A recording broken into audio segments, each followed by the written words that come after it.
آسمان سے تم پر مسلسل بارش بھیجے گا اور تمہیں مالوں اور بیٹوں سے مدد دے گا، اور تمہیں مالوں اور بیٹوں سے مدد دے گا، اور وہ بنائے گا تمہارے لیے باغات، اور وہ بنائے گا تمہارے لیے نہریں۔ تمہیں کیا ہوا ہے؟ تم اللہ کے وقار و عظمت کا اعتقاد نہیں رکھتے، اور یقیناً اس نے تمہیں پیدا کیا طرح طرح سے۔ کیا تم نہیں دیکھتے کہ اللہ نے 7 آسمان کیسے اوپر تلے بنائے، اور اس نے ان میں چاند کو ایک نور بنایا، اور اس نے سورج کو ایک چراغ کے مانند روشن بنایا، اور اللہ نے تمہیں زمین سے سبزے کی طرح اگایا۔ یہاں وہ پیراگراف پڑھنے والا ہے۔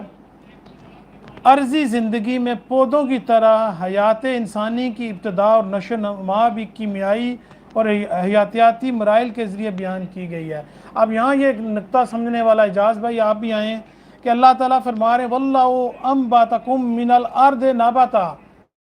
بڑا اور اللہ نے تمہیں زمین سے سبزے کی طرح اگایا۔ اب انسان بھی بہت بایو جو میں نے بھی پڑھی، اس میں بھی یہ ہے کہ لیونگ تھنگس اور نان لیونگ تھنگ کا کنسیپٹ ہے، اور پلانٹس کو بھی لیونگ تھنگس کے ایک کیٹیگری کے طور پر لیا جاتا ہے۔ پھر یہ بھی ایک بحث ہے کہ لیونگ تھنگس وہ ہوتی ہیں جو موو کرتی ہیں from one place to another place, تو اس میں اگر پلانٹ موو نہیں کرتے تو پلانٹس کو پھر نان لیونگ کا بھی ایک کنسیپٹ ہے۔ تو یہاں دیکھیں کہ قرآن پاک کی آیت مبارکہ سائنس کی اس بات کو بھی دلیل کے ساتھ ثابت کر رہی ہے کہ پلانٹ بھی لیونگ تھنگس ہیں، اور اللہ تعالیٰ اس آیت مبارکہ میں بتا رہے ہیں وَاللَّهُ أَنبَتَكُم مِّنَ الْأَرْضِ نَبَاتًا، واللہ اور اللہ تعالیٰ نے أَنبَتَكُم اس نے اگایا، أَنبَتَكُم اس نے اگایا تمہیں، من الارض زمین سے، نباتا نباتات کی طرح۔ اب مثال دی جا رہی ہے کہ جیسے نباتات زمین سے پھوٹتے ہیں، ایسے انسان کی تخلیق کا ارتقاء کا مراحل بھی ہیں۔ اور اللہ نے تمہیں زمین سے سبزے کی طرح اگایا، پیدا کیا، پھر وہ تمہیں اس میں لوٹائے گا۔ اب یہ بھی ایک فوڈ چین، اگر آپ لوگوں نے جو بایو پڑھے ہوئے ہیں، فوڈ چین اگر آپ دیکھیں تو فوڈ چین کے اندر یہی کانسیپٹ ہے کہ ایک چیز جو ہوتی ہے وہ پیدا ہوتی ہے زمین میں، مڑ کے اس کا سرکل تبھی کمپلیٹ ہوتا ہے فوڈ چین کا کہ مڑ کے وہ جب چیز گلتی سڑتی ہے، ڈسٹرائے ہوتی ہے،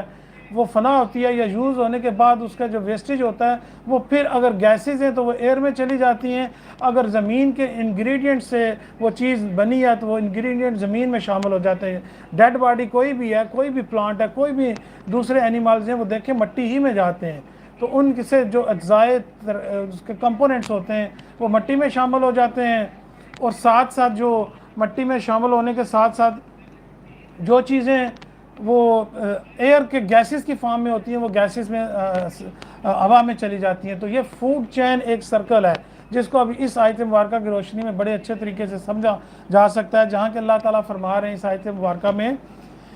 سورۃ نو آیت مبارکہ جو ہے 9 سے لے کر 20 تک میں پڑھ رہا ہوں، اور یہ آیت مبارکہ 17 ہے۔ وَاللَّهُ أَنبَتَكُم مِّنَ الْأَرْضِ نَبَاتًا، اور اللہ نے تمہیں زمین سے سبزے کی طرح اگایا،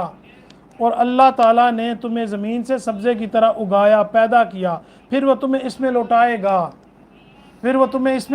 گا، اور تمہیں دوبارہ اس سے نکالے گا، اور اللہ نے تمہارے لیے زمین کو فرش بنا دیا،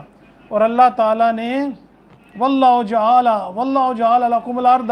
بساطا، واللہ جعل لکم الارض بساطا، اور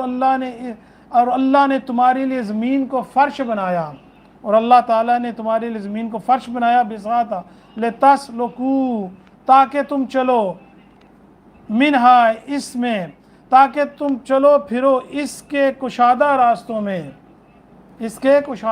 میں، تاکہ تم چلو پھرو اس کے کشادہ راستوں میں۔ سورۃ مبارکہ نو اور آیت مبارکہ 9 سے لے کر 20 تک پڑھی، موضوع بڑا دلچسپ ہے، انسان کی تخلیق کا بھی اس میں ذکر ہے۔ اب میں اسی ترجمے کو قرآنک انسائکلوپیڈیا سے کروں گا، اور یقیناً آپ قرآنک انسائکلوپیڈیا سے جب اس ترجمے کو سنیں گے تو یقین کریں کہ اور زیادہ آسان فہم ہوگا، اور جدید دور کے مطابق اور جدید جو ریسرچ ہے اس کو ملحوظ خاطر رکھ کے یہ ترجمہ قبلہ محترم طاہر القادری صاحب نے کیا ہے۔ ان کی 50 سالہ زندگی کی جو دین کی خدمت ہے وہ یقیناً اس کے اندر جھلک رہی ہے، وہ محنت اور وہ ان کا جو ایک دین کی ساتھ وابستگی ہے، وہ اس آیت مبارکہ کے اندر جو ان کی محنت ہے وہ آپ کو نظر آئے گی۔ اس قرآنک انسائکلوپیڈیا میں جا